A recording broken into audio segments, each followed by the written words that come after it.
Meus irmãos, o tema dos papéis é um tema extremamente delicado, porque ele é um tema que parece que o inferno se levanta contra. Os irmãos não têm noção. O tema de papéis, ele é aceito na nossa cultura, ou em qualquer outra cultura, nesse momento atual. O tema dos papéis, ele é aceito, por exemplo, no exército. Então existe general, existem estrelas dos generais, existem os majores, existem os capitães. Então existe hierarquia, e essa hierarquia é aceita. Isso é aceito no sistema público. Então existe um presidente, um vice, ministros, isso também é aceito. Existe numa empresa. Qualquer empresa que assume um corpo um pouco maior, ela imediatamente tem que fazer um organograma. E nesse organograma está descrito lá o papel de cada um e a função de cada um. Quem está acima de quem, abaixo de quem. Então isso também é aceito. Os papéis no esporte é aceito. Porque as medidas dos homens é diferente das medidas das mulheres. Um homem salta em altura, ou aquele salto à distância, mais do que a mulher salta. E essas medidas são respeitadas. Mas, gente, quando fala de papéis dentro de casa, parece que o inferno se levanta contra. É uma coisa que impressiona.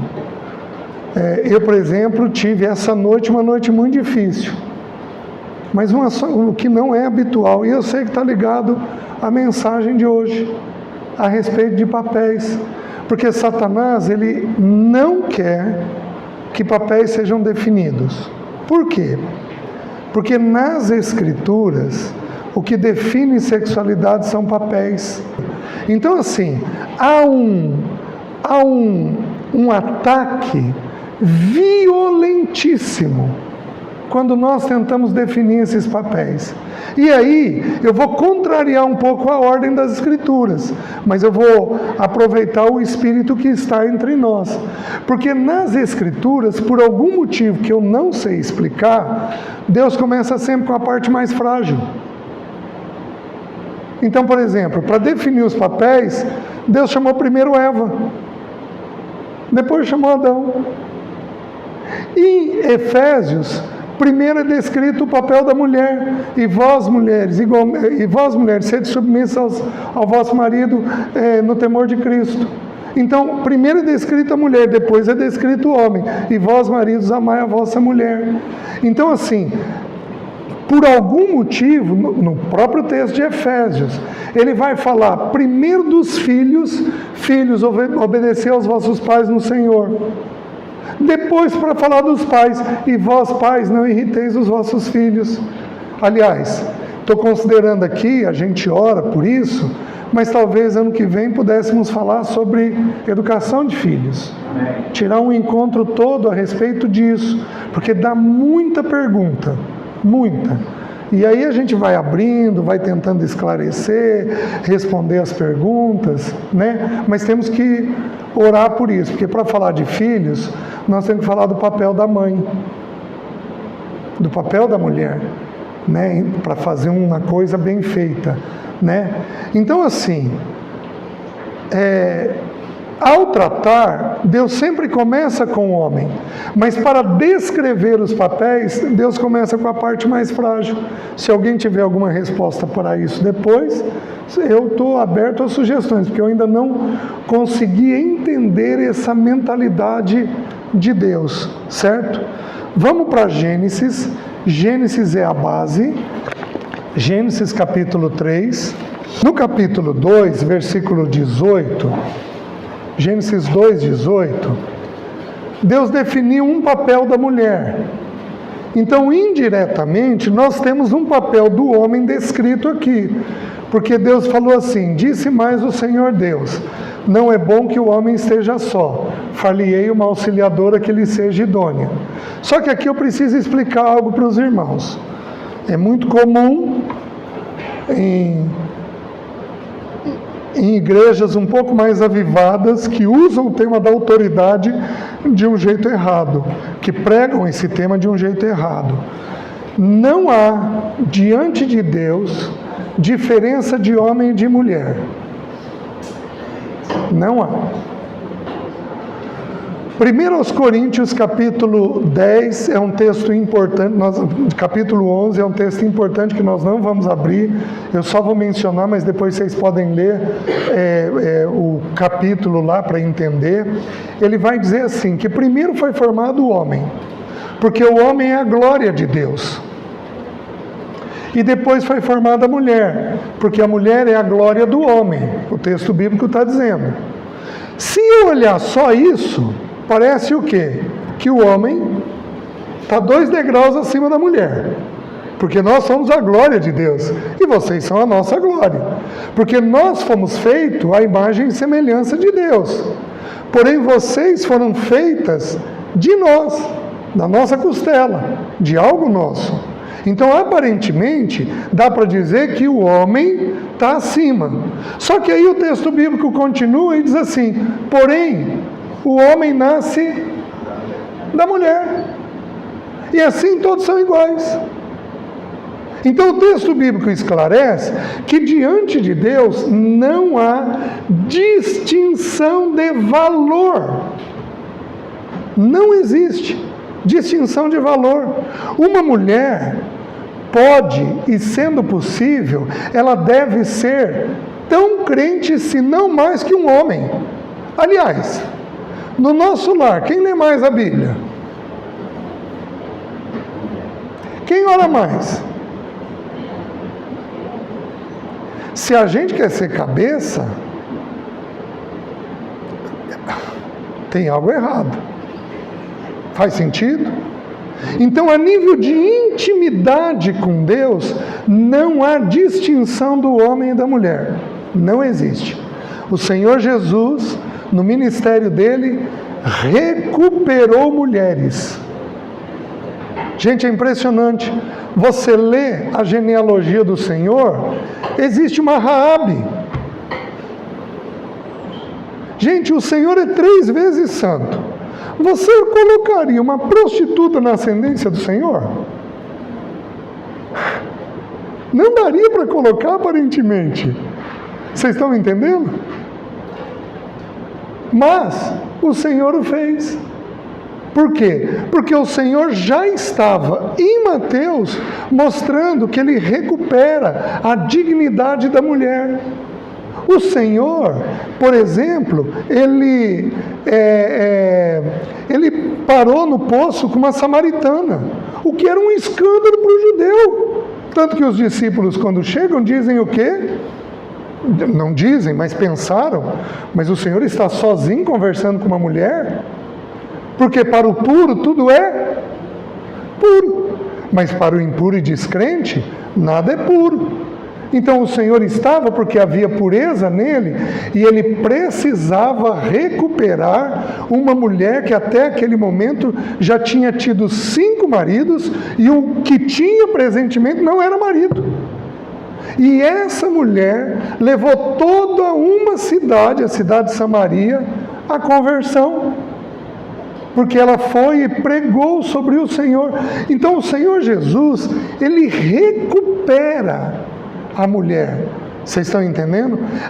Na mente de Deus, tudo aquilo que é distorcido está errado. Em partes. O feminismo entrou porque nós, inclusive a igreja, erramos na questão dos papéis. Porque nós não tratamos as mulheres com a dignidade adequada. Em partes nós erramos. Inclusive a própria igreja de Deus. Gente, tem distorção até hoje. Eu contei para vocês que eu mesmo meti a mão no painel do carro. Como é que eu fiz isso? Que tolice, que insensatez. E estou contando uma história de 40 anos atrás. Imagina 100, 200 anos atrás, o jeito que a mulher não era tratada, e não é a maneira pela qual o Senhor vê. Nós somos a noiva e Ele nos tem por menina dos olhos. É pouca coisa isso? Então nossas mulheres deveriam ser o quê? Menina dos olhos nossos. O que você precisa? E aí você vai fazer esforço, você vai sofrer para poder amar a mulher de um jeito adequado. Então, quando o texto bíblico diz que a mulher auxilia, não está dizendo que o homem vai ser o cabeça e ele está acima. Por quê? Porque a nível de valor os dois são iguais, com papéis diferentes. Simples. Então, o valor é o mesmo, mas os papéis são diferentes. E esses papéis precisam ser respeitados para a coisa funcionar. Senão a engrenagem não funciona bem. Aí tem a queda. Uma vez eu ouvi o absurdo, uma irmã relativamente estudada, mas ela disse que Gênesis 3 não pode ser usado porque é fruto de maldição.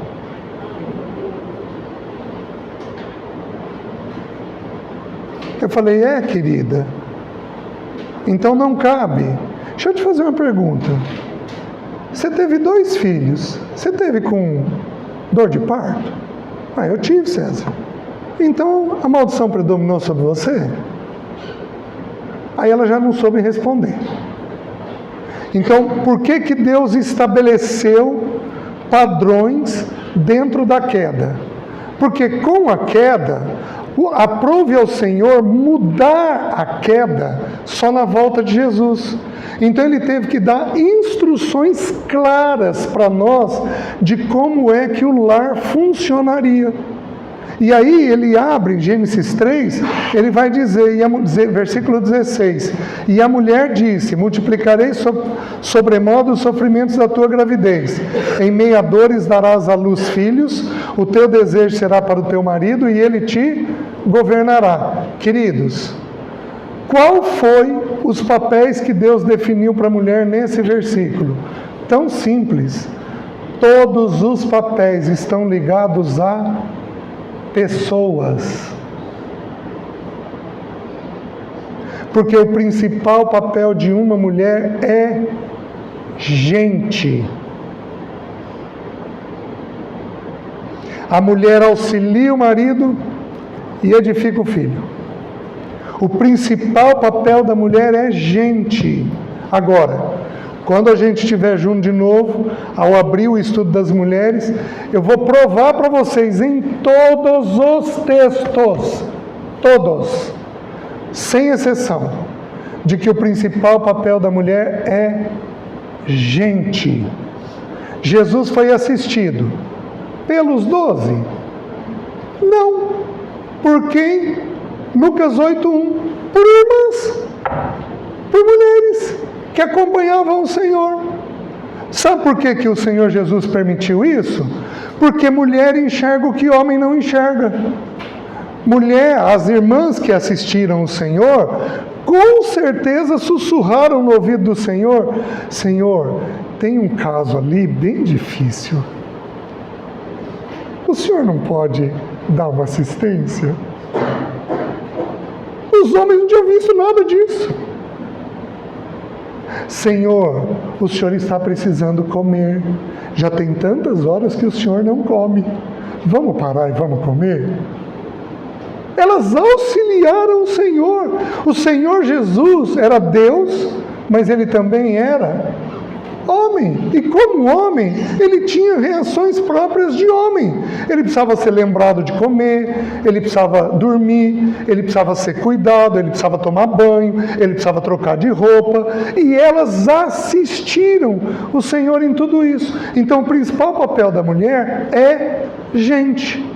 Mas e o principal papel do homem? O texto bíblico diz, porque o versículo 17 diz assim: e a Adão disse: visto que atendeste à voz da tua mulher e comeste da árvore que eu te ordenara não comesses, maldita é a terra por tua...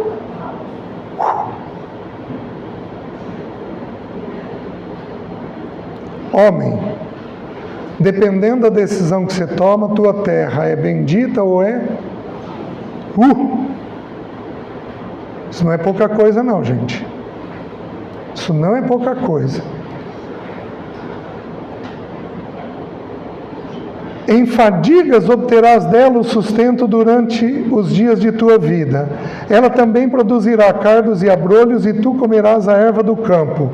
No suor do rosto comerás o teu pão, até que tornes a terra, pois dela foste formado, porque tu és pó, e ao pó tornarás. Meus queridos, qual o principal papel do homem? Prover. Só que eu preciso que você abra a tua cabeça. Porque o principal papel do homem não é prover dinheiro, é prover tudo. Tudo. Mulher precisa de alegria, o homem tem que prover. Mulher precisa de carinho, o homem tem que prover. Mulher precisa de toque, o homem precisa prover. Mulher precisa de instrução sobre situações difíceis? Sim. Nossa. E a Maiada tudo quieto. Nenhum homem está dizendo amém, vou fazer, vou cumprir. Todo mundo quieto, bem silêncio de Adão, né? Sim. Casa precisa de dinheiro? Sim. Homem precisa prover. Tudo que falar de provimento, e aí o que eu vou fazer? Eu vou abrir todos os textos que falam de papéis de homem. Todos os textos têm essa ideia. A ideia do homem trazendo a provisão que é necessária. Você está me entendendo? Diz uma coisa que tua esposa precisa ser corrigida. Homem, a pergunta é para você. Não. Pensa aí. Me diz uma coisa que tua mulher, que você gostaria que tua mulher fosse diferente. Pensou? Diz para ela. Aí, ficou bom, homem? Agora presta atenção no texto bíblico. Versículo 20.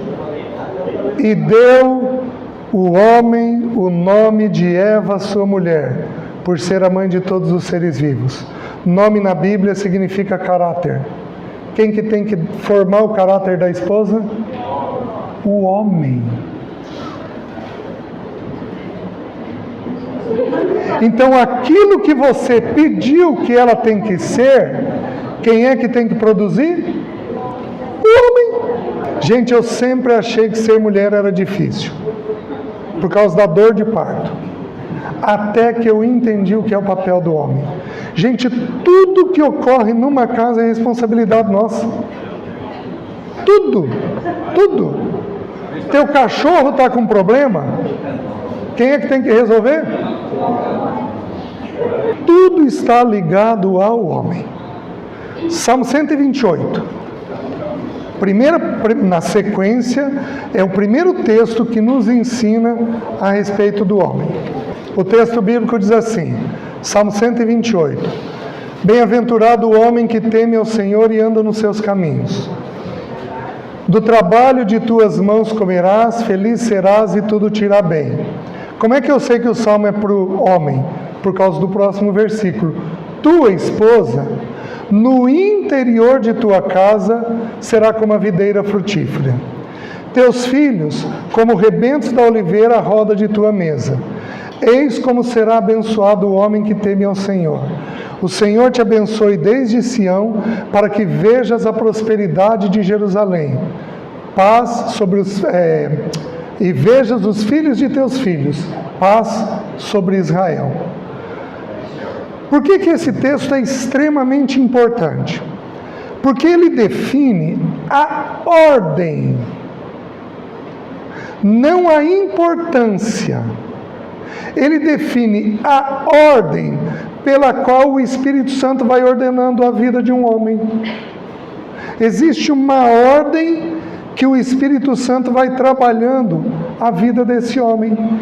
E esse homem, então, tem que ir resolvendo essas coisas para chegar onde precisa. Então, o texto menciona Deus, o dinheiro e trabalho, a mulher, os filhos e a igreja. Porque Jerusalém no Velho Testamento tipifica a igreja no Novo. Vocês estão me entendendo? Então, esta é a ordem que o Espírito de Deus apresentou. A nossa ordem costuma ser qual? Deus, a mulher, os filhos, o trabalho e a igreja. Se eu for seguir a ordem de importância da Bíblia, a ordem seria a seguinte: Deus, a igreja,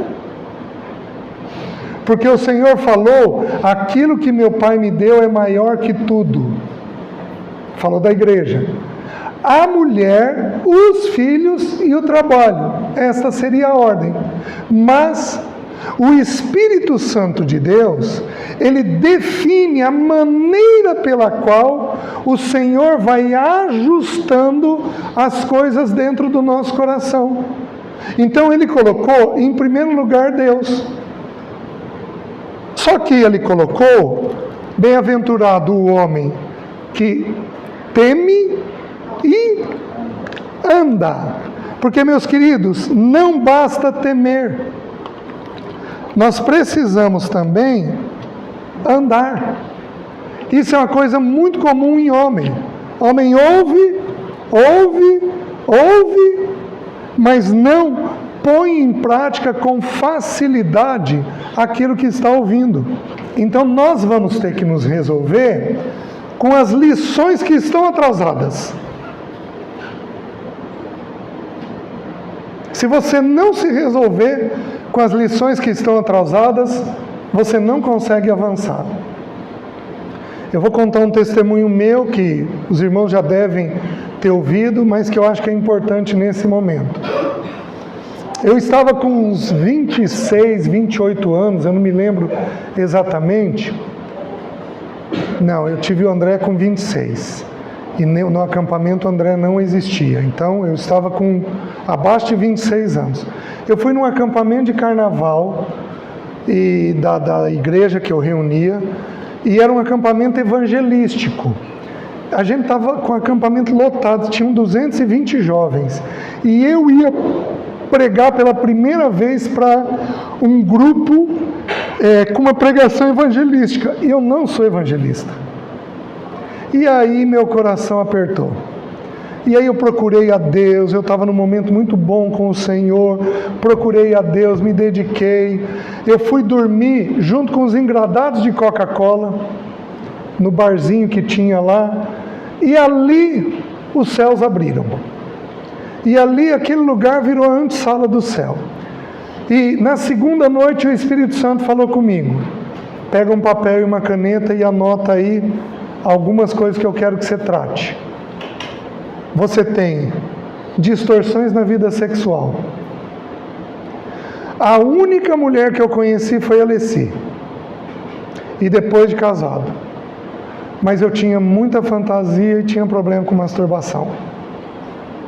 Mês depois de casado. Anota aí, você tem problemas na vida financeira. Nunca tive um cobrador na porta de casa, mas sempre vivia devendo. Joga do vale para o cheque especial, naquela época não tinha cartão, e aquela loucura, sempre devendo. Anota aí, você tem problema com pequenas mentiras. Ele me trouxe uma mentira naquela época. O Paulo Bornelli chegou no meu trabalho e falou: César, você está com um livro meu que é assim, assim? Falei: estou sim, Paulo. Você não traz para mim à tarde? Claro. E eu esqueci.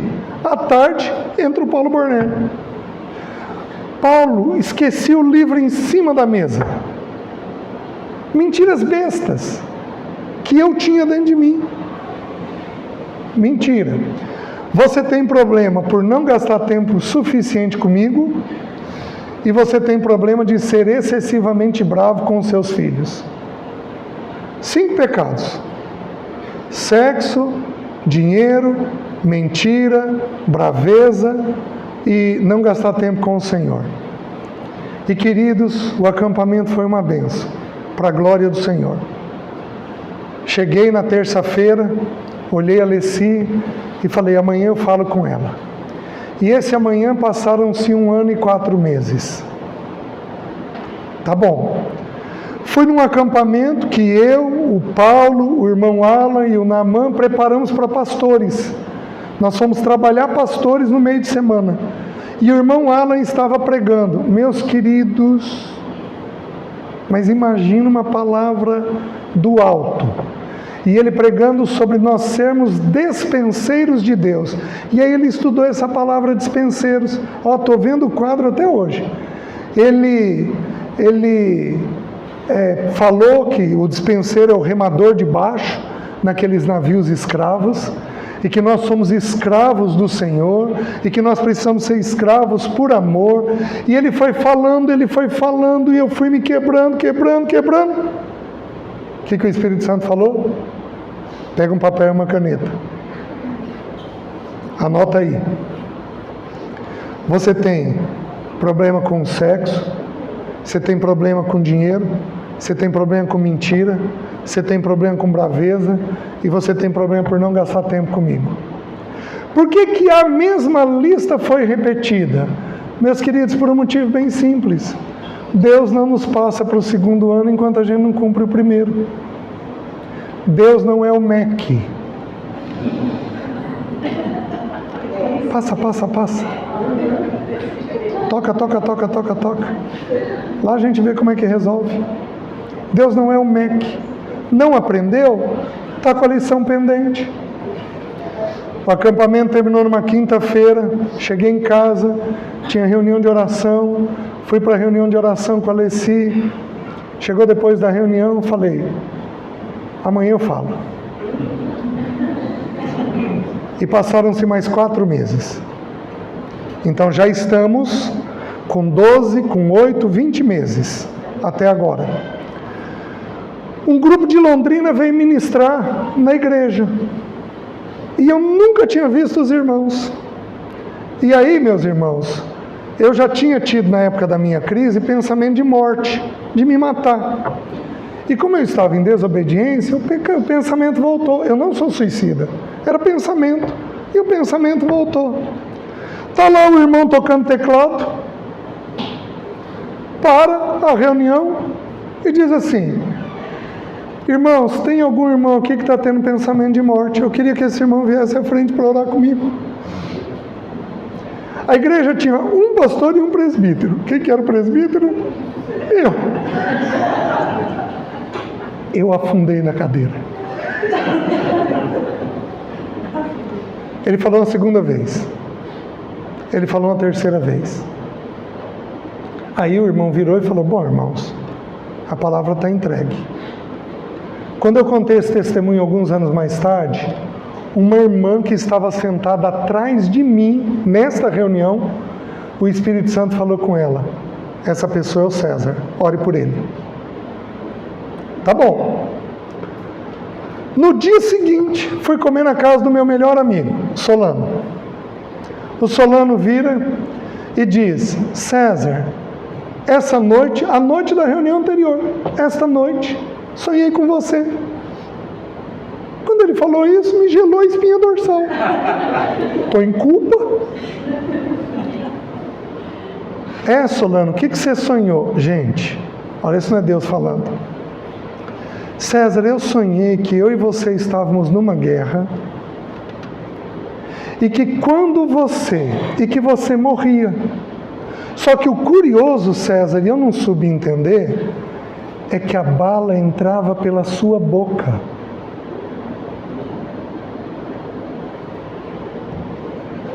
O que Deus estava falando? Você não está falando. E eu preciso que você confesse seus pecados. Senão isso daqui vai te matar espiritualmente.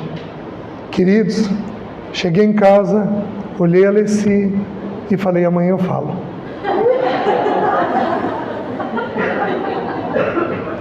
E passaram-se mais 3 meses. Aí, O meu filho André teve um problema quando tinha 2 anos de idade. Ele teve um sangramento grave, muito grave. Ele perdeu 60% do sangue. A gente vinha tratando nesse período. E aí o André sangrou de novo.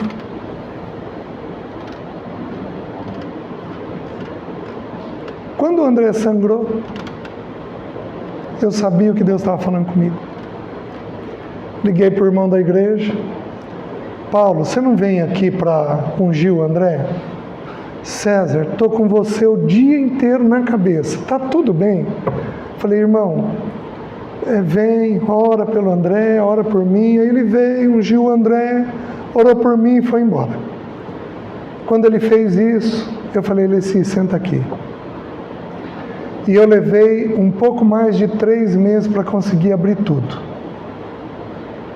Mas, meus queridos, eu sou quem sou por causa dessa experiência de confessar.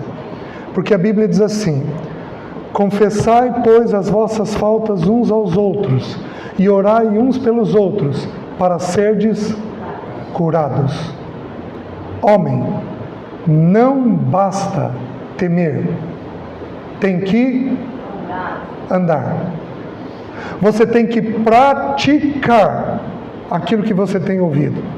Se você não praticar aquilo que Deus tem falado, você não avança. Por isso que 1 Coríntios, capítulo 3, Paulo fala: não vos pude escrever como a espirituais, e sim como a carnais, como a crianças em Cristo. Leite vos dei a beber. Por quê? Porque a gente não cumpre as lições que Deus vai falando. Então, no meu currículo, eu tenho 2 anos de vida cristã perdido. Onde eu poderia estar? Você acha que eu consigo recuperar esse tempo? Você lembra o salmista? Ensina-nos a contar os nossos dias, para que alcancemos coração sábio. Então, meus queridos, nós vamos ter homens aqui que já têm as lições determinadas. Você já sabe o que é para fazer. Eu estou jogando nesses dias mais tarefas.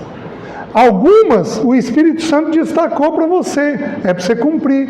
Mas a questão é: existem tarefas atrasadas?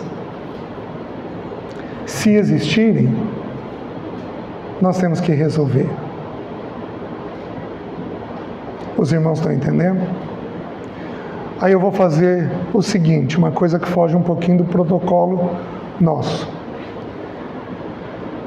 Eu vou pedir para que todos curvem sua cabeça, em respeito uns aos outros, com o seu olho fechado.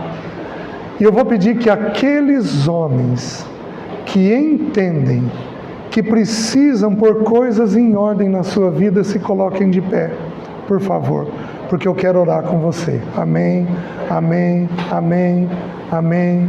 Apenas os homens. Amém, aleluia, amém, amém, amém, amém, amém.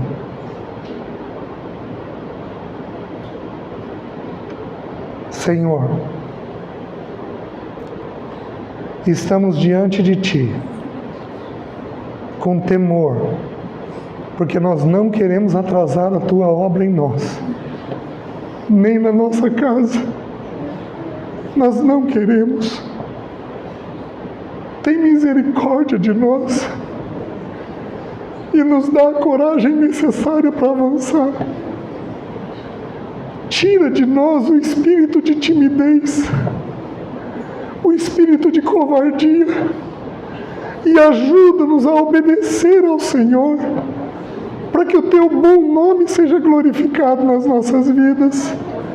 Dá-nos as pessoas para quem nós precisamos conversar, para quem nós precisamos abrir os nossos pecados, e concede-nos da tua graça e do teu amor, para que o teu bom nome seja glorificado em nossas vidas.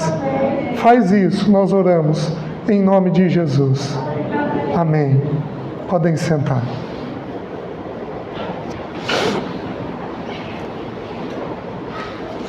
Bem-aventurado aquele que teme ao Senhor e anda nos seus caminhos. Mas aí o texto avança e diz assim: do trabalho de tuas mãos comerás, feliz serás e tudo te irá bem. Quem tem que prover o sustento da casa? O homem. Homem precisa ser trabalhador. Quem vai definir o teu salário é o Senhor, não é você. O que você precisa se definir é no empenho de trabalho. E quem vai definir o quanto você vai ganhar é o Senhor. O Senhor é quem vai dizer: isso está bom, é o suficiente aqui para você. E aqui tem uma regra maravilhosa, porque diz assim: do trabalho de tuas mãos. Queridos, dinheiro não é para a gente ficar rico. Quem vai definir o quanto a gente vai ter de riqueza é o Senhor. Porque a Bíblia ensina com todas as letras que Deus faz o pobre e Deus faz o rico. É Ele quem faz. E a Bíblia diz, no Novo Testamento, Mateus 6, buscai, pois, em primeiro lugar, o seu reino e a sua justiça, e todas estas demais coisas vos serão acrescentadas. Então a regra é muito simples: nós homens buscamos ao Senhor, e o Senhor faz o dinheiro vir atrás de nós.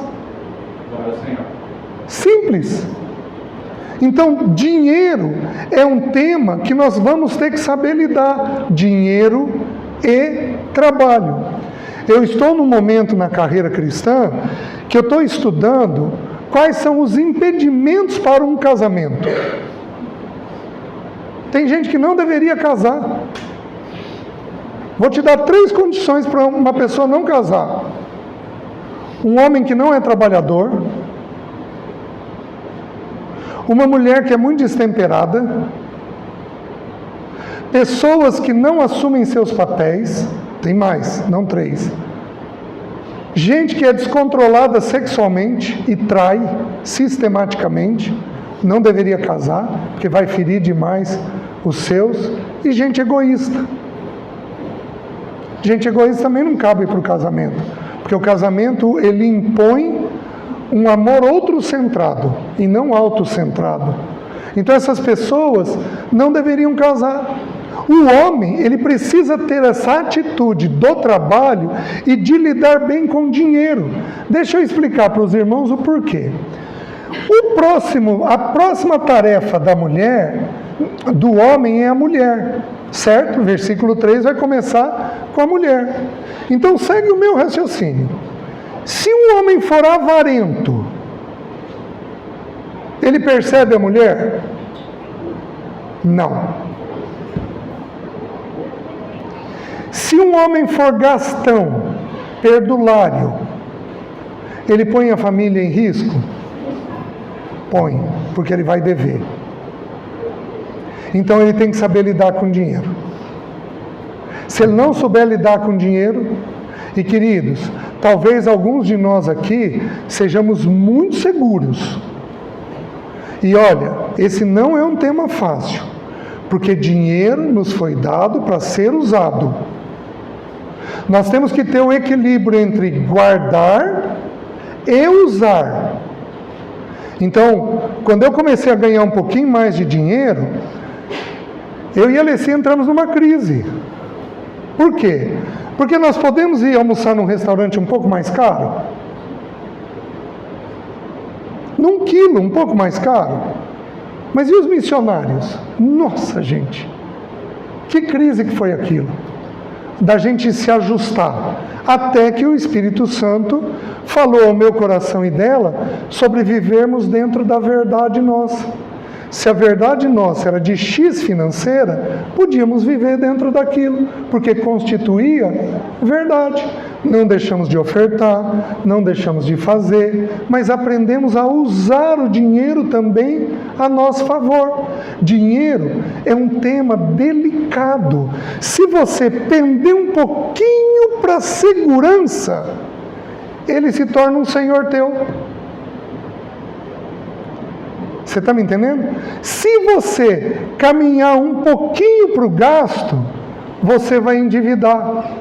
Então, assim, ele tem que ter um equilíbrio muito grande, onde nós vamos economizar e saber usar. Você está me entendendo? E aí tem a questão do trabalho. Então, eu já falei do dinheiro. O homem que trabalha demais percebe a esposa? Não.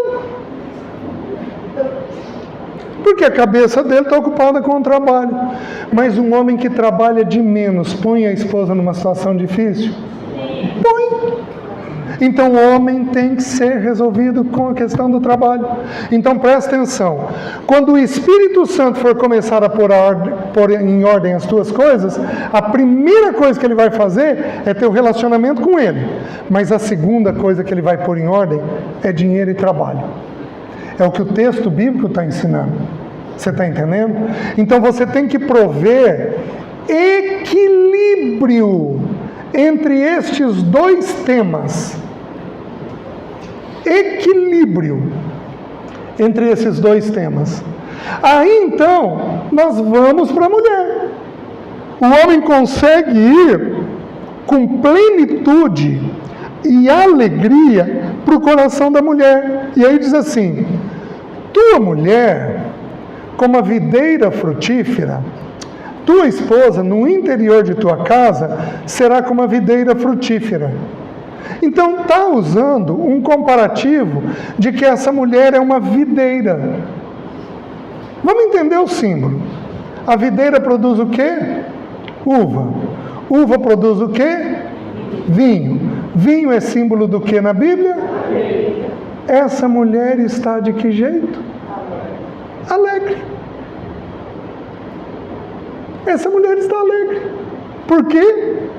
Porque ela tem um homem que se resolveu com Deus, está tudo em ordem com Deus, e um homem que lida bem com dinheiro e trabalho.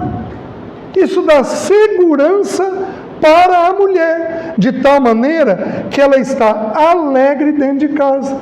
Queridos, essa mulher está no interior da casa. Porém, quando a gente estudar para as mulheres, nós vamos ver isso. Não há nenhum versículo bíblico que proíba a mulher de trabalhar fora.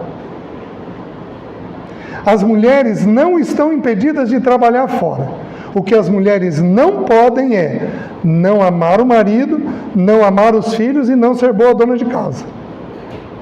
Então ela tem que cumprir isso daqui bem feito. Cumpriu isso bem feito, ela está liberada para trabalhar fora. Porque a Bíblia não proíbe, mas a Bíblia esclarece que o primeiro papel da mulher é o marido, os filhos e a casa.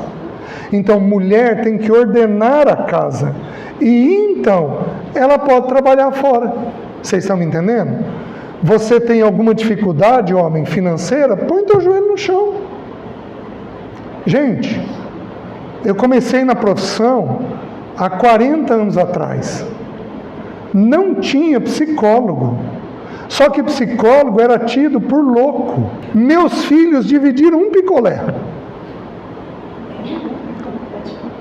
Eu tive um segundo emprego por alguns anos para poder sustentar a casa. Só que Deus é sábio. Eu não poderia ter o salário que eu tenho hoje há 20 anos atrás. Eu não poderia. Eu faria bobagem. Eu educaria mal os meus filhos. E eu ia dar um monte de coisa para eles que eu não deveria dar. Os dois hoje são extremamente bem resolvidos com dinheiro. Sabe por quê? Porque não tiveram muito. Quando você não tem, você aprende a lidar. Você dá valor. Quando tem fartura, do mesmo jeito que entra, vai embora. Porque não sabe dar valor para aquilo. Deus foi muito inteligente comigo. mas muito, fazendo degrau por degrau. Então, o homem precisa ter esta atitude de tornar a mulher uma videira frutífera. Querido, tua esposa não está alegre? Você tem que parar e entender. É uma verdade. Tem mulher que é muito difícil, mas muito difícil. E aí, tudo é complicado, mas o Senhor disse que nós íamos santificá-las. Então não há pecado que Deus não ache jeito de tratar. Só que você vai ter que fazer o quê? Pôr o teu joelho no chão. Senhor, eu quero uma mulher alegre. Eu quero uma mulher alegre. Eu quero uma mulher alegre. Eu não tenho condições de me movimentar? Ou talvez tenha um pouquinho. Imagina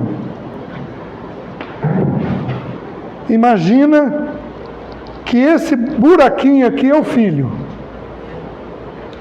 Quem é o primeiro? Imagina um círculo. Quem é o primeiro elemento na casa que protege o filho? A mãe. Imagina um círculo maior. Quem é o segundo elemento na casa que protege o filho? Por proximidade. Por causa da proximidade que vocês têm com o filho, eu tenho texto bíblico para provar isso. Quando estudar filhos, eu mostro os textos. Por proximidade que vocês têm com os filhos, o acerto e erro de vocês tem mais peso. Por que a Bíblia pede para a mulher ser alegre? Porque uma mulher alegre deixa a casa toda estável. Uma mulher tensa deixa a casa toda instável. A mulher sábia edifica a sua casa. Queridas, você edifica sofá, coxa, cama. Não, você edifica quem? Filhos, pessoas, marido. Então presta atenção. Ambiente de casa, eu estou pregando para homens. Ambiente de casa é mais papel da mulher do que do homem. Se eu chegar em casa bravo e a Sara estiver estável, como é que a casa vai ficar? Estável. Se eu chegar em casa estável e a Sara estiver brava, de que jeito que a casa fica? Fica instável. Por isso que a alegria da mulher precisa ser produzida. E quem tem esse papel é o homem. Não é uma alegria falsa. É uma alegria genuína. Fruto de um homem que pôs a sua vida em ordem com Deus e que resolveu dinheiro e trabalho dentro da sua cabeça.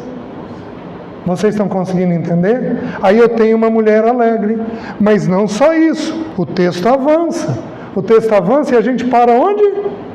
Nos filhos. Teus filhos, como rebentos da oliveira, à roda de tua mesa. Onde é que esses filhos estão? À roda da mesa. E qual o símbolo que ele usou? Rebentos da oliveira. O que é um rebento? O rebento é o fruto em flor. É o fruto pequenininho. Alguém aqui já viu azeitoneira? É o fruto pequenininho. Certo? Porque o filho, ele é um ser pequenininho nosso. O Paulo Bornelli tinha uma frase que dizia assim: quando você tem um filho parecido com você. Alguém aqui tem filho parecido com você? No seu jeito de ser? O Paulo Bornelli dizia assim: este é o meu filho amado em quem eu não tenho prazer nenhum. Porque ao olhar para ele eu me vejo. O Paulo era muito inteligente. O filho, ele é agente pequenininho. Só que a azeitona na Bíblia fala do quê? O que você faz com a azeitona? Azeite. Azeite na Bíblia fala do quê? Óleo. Óleo na Bíblia fala do quê? Unção. O que a Bíblia está ensinando? Vem aqui um pouquinho, irmão. O que a Bíblia está ensinando? Está ensinando que quando eu estou na mesa com o meu filho, querido, como é que foi na escola hoje? E aquele amigo que estava com problema? Sobre isso, deixa eu te dizer o que a Bíblia diz. Eu estou derramando sobre ele da unção que está sobre mim. A gente faz isso onde? Ao redor da mesa. Obrigado. Por isso que, filho, você tem que estar junto dele. Você tem que comer com ele o tempo todo. Você tem que jogar jogos com ele. Você nunca pode ter rispidez com ele, homem. O IBGE fez 2 pesquisas no nosso país, uma seguida da outra, bem interessante. A primeira, eles estudaram drogadição, há uns 12, 13 anos atrás. Sabe o que eles descobriram? Que as casas que comem com os filhos na mesa têm índice quase 0 de drogadição.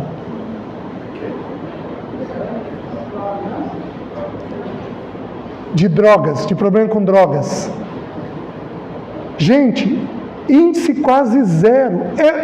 É a ciência comprovando a Bíblia. No segundo ano, eles estudaram torcidas de futebol. Se é que é possível, todas as torcidas deram a mesma resposta. Sabe qual foi?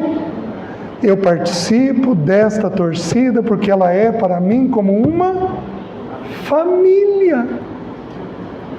Porque não tinha gente ao redor da mesa. Então, filho precisa ser educado perto de nós. Perto de nós. É assim que filho precisa ser educado.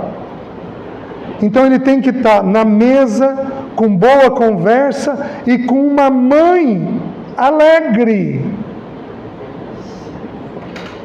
Que mulher aqui se mantém mais alegre dentro de casa? Levanta a mão. Então, e as outras?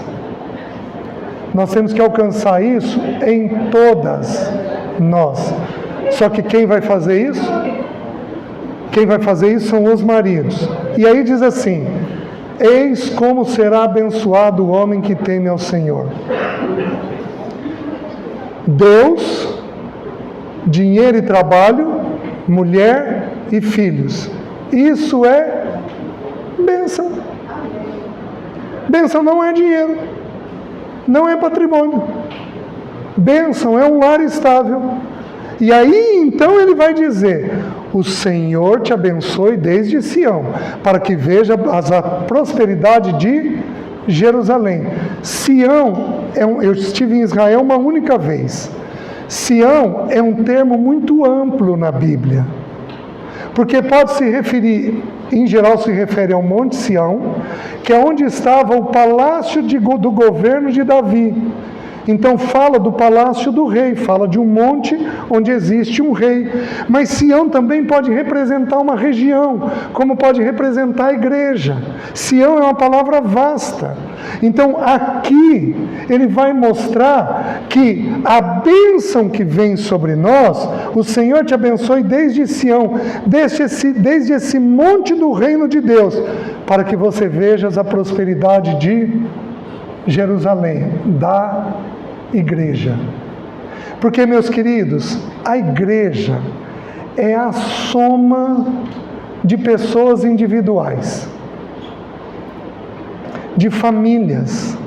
Famílias equilibradas, igreja equilibrada.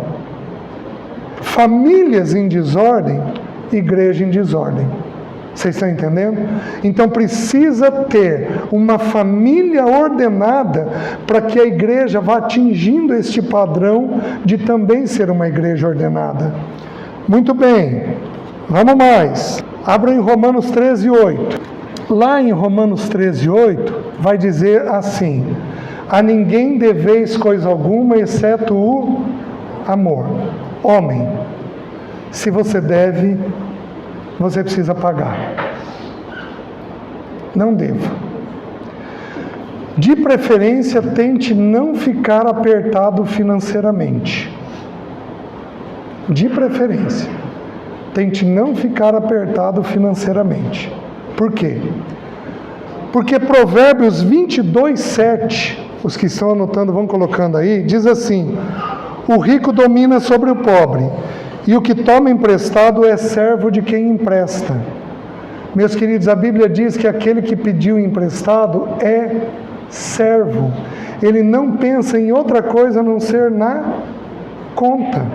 Então, o ideal é que não devêssemos. A Bíblia não condena o pedir emprestado, porém a Bíblia não estimula.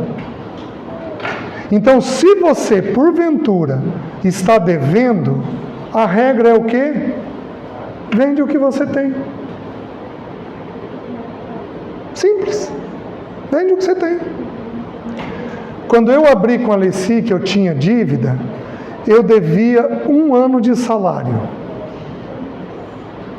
Eu ganhava, naquela época, uns 10 salários mínimos. Um bom salário. Ganhava aí uns 14 mil reais. Então eu devia aí uns 160, 170 mil. 1 ano de salário. A Alessi virou para mim e falou, ela foi terrível, mas foi crente. O que a Bíblia ensina sobre dívida e o que você prega? Que não é para dever. Vamos vender tudo que nós temos? Vamos, Alessi. Vendemos o apartamento financiado e o carro. E começamos tudo de novo. Ela virou para mim e falou assim, preciso dizer que eu não confio financeiramente em você. E aí eu pus dentro de mim, eu vou fazer você confiar de novo. 2 anos depois ela me disse, quero dizer que eu voltei a confiar em você. Nunca mais tive problema com dinheiro. Gente, um homem que deve, ele não pensa em outra coisa a não ser na conta. Um homem que deve, ele fica irritado. Se tiver homem aqui irritado, mulher, estou te dando a pista, vai atrás para verificar se tem dívida. Porque se tiver dívida, nós temos um problemaço. O que eu fiz? Eu chamei um irmão, um missionário norte-americano, para me ensinar a fazer orçamento. Naquela época só tinha cheque. Eu fiquei com tanto assim de cheque guardado no cofre da loja, eu não emiti uma folha de cheque por 1 ano. Sabe como é que norte-americano faz orçamento? Eles fazem orçamento por ano. Ele me ensinou a fazer orçamento anual, que é o que eu faço até hoje no papel.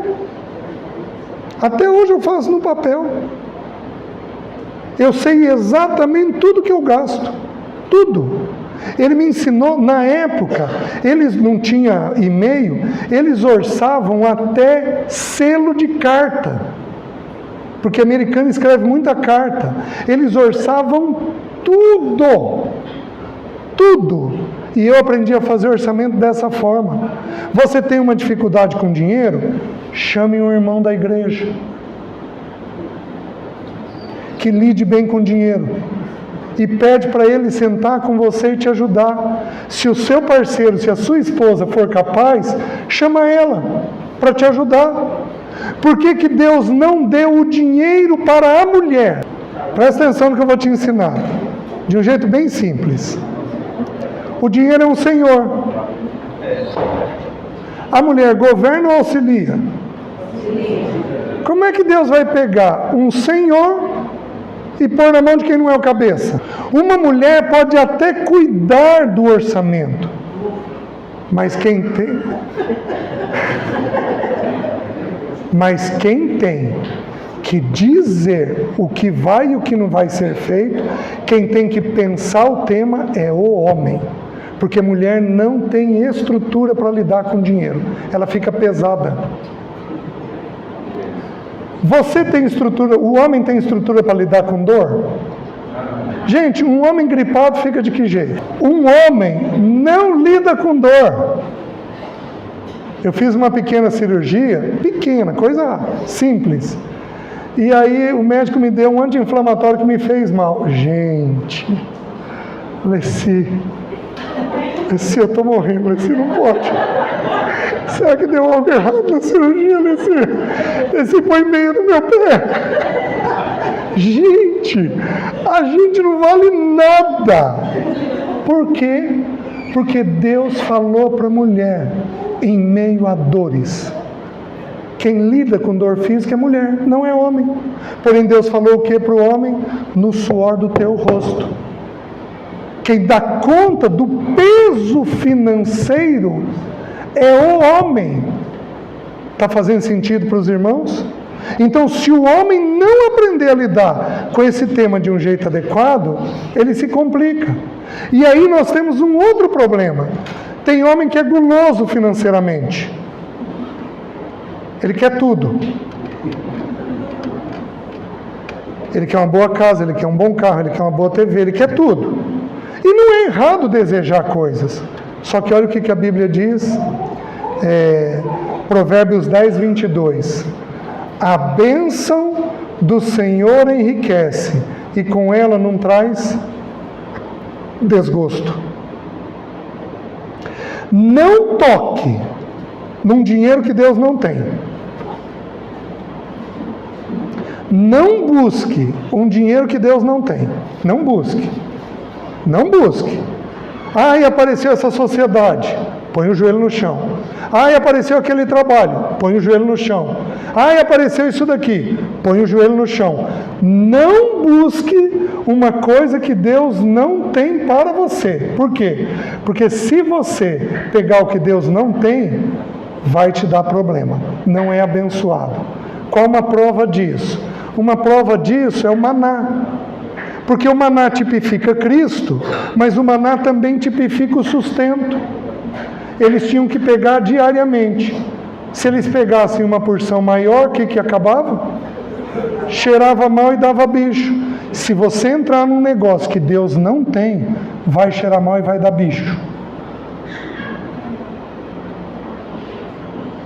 Tenha profundo temor. Quem aqui já teve essa experiência? Levanta a mão. Não, vai ter muitos irmãos aqui que já entraram em coisas que cheirou mal e deu bicho. Você está entendendo? Então você tem que ter profundo temor diante de Deus. Senhor, o Senhor está nisso, o Senhor está nisso, o Senhor está nisso.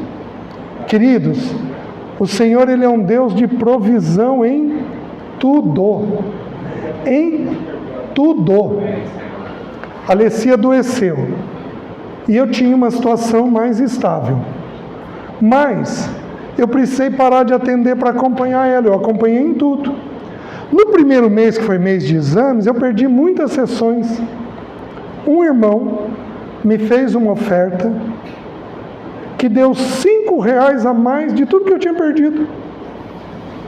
Foi um número praticamente exato. Quem faz isso? O Senhor. Usei o dinheiro em algumas coisas do tratamento da Leci. Aí entraram as contas de início de ano. O que o Senhor fez? Moveu um outro irmão. César, estou imaginando que você está perdendo muito horário, porque você está desmarcando a gente o tempo inteiro. Eu quero te dar uma oferta. As pessoas fizeram comigo, eu tenho uma gratidão por esses irmãos única, monstruosa. Vocês estão entendendo?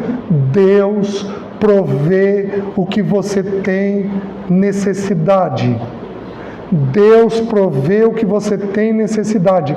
Não desespere, porque vai vir. Por que eu estou tratando esse tema de forma tão incisiva?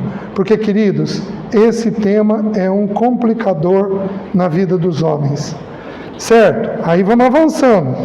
Que outro texto vai falar sobre... Vamos dar um intervalo. Aí a gente continua.